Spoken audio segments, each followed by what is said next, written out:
د لغمان ولایت الینګار ولسوالۍ اړوند شختري سیمه کې د 350,000 ډالرو په ارزښت د بدیاباد په نوم د یو کانال د بنسټ ډبره کېښودل شوه. د لغمان ولایت د سیندیزې حوزې رئیس مولوي شیرجان رشیدي وایي یاد کانال 2 کیلومتره اوږدوالي په لرلو سره د شاوخوا 400 جریبه ځمکې د خړوبولو ظرفیت لري چې چارې به یې د 8 میاشتو په موده کې بشپړې شي.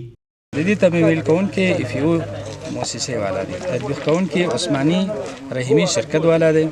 او پروژې موده 8 میاشتې دي چې 8 میاشت کې به انشاءالله دا ختمیږي. پروژې قیمت $3.5 لک او تخنیکی همکاري لغمان سیندیزې حوزې.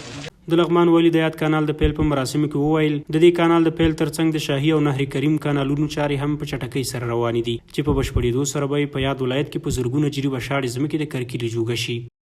د یو شاهي کانال څخه ټول لغمان ته معلوم دی، تقریبا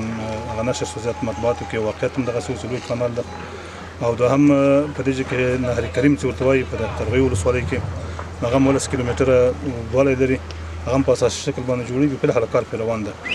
او دریم دا بدیاباد ته دا کانال چې تقریبا 7 کیلومتره اندازه د هم طول لري او په دې کې نو ډیرو خلکو لپاره د کار زمینه برابر ده. مؤسساتو سره هم خبره کوو، خپله د امارت له ملګرو سره مشرانو سره موږ په رابطه کې یو چې په خپل وخت باندې هغه ضروري شیانو ته رسیدګي وسي. بل لوري ته د سیمې اوسېدونکي وایي خوښ د الینګار ولسوالۍ کې د شاهي کانال ترڅنګ د بدیاباد کانال چارې هم پیل شوي چې په بشپړېدو سره به کرنیز سیستم پیاوړی او د غلو دانو په برخه کې به پر ځان بسیا شي.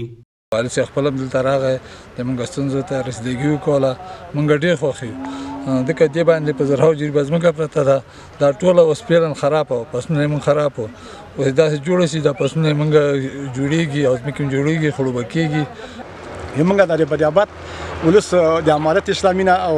د ولایتي ادارې نه ډېر خوشحاله دي او ډېره مننه ترې کوي چې واقعا د موږ هغه کومې ستونزې چې وي د سیلاب هغه تهدیدونه چې وکړه د دې کانال ته هغه یو څه اندازه مهر شول او په دې باندې غیر له دې چې هغه د بدیاباد هغه زراعتي ځمکو ته اوبه ورکړي او دلته د ځوانانو لپاره د کار زمینه هم برابره شوله. د لغمان ولایتي ادارې مسؤلین وایي په راتلونکي کې پلان لري چې د مؤسساتو په همکارۍ دې ته ورته نورې پروژې هم پیل کړي چې ډېری هیوادوالو ته به پکې د کار کولو زمینې برابرې شي.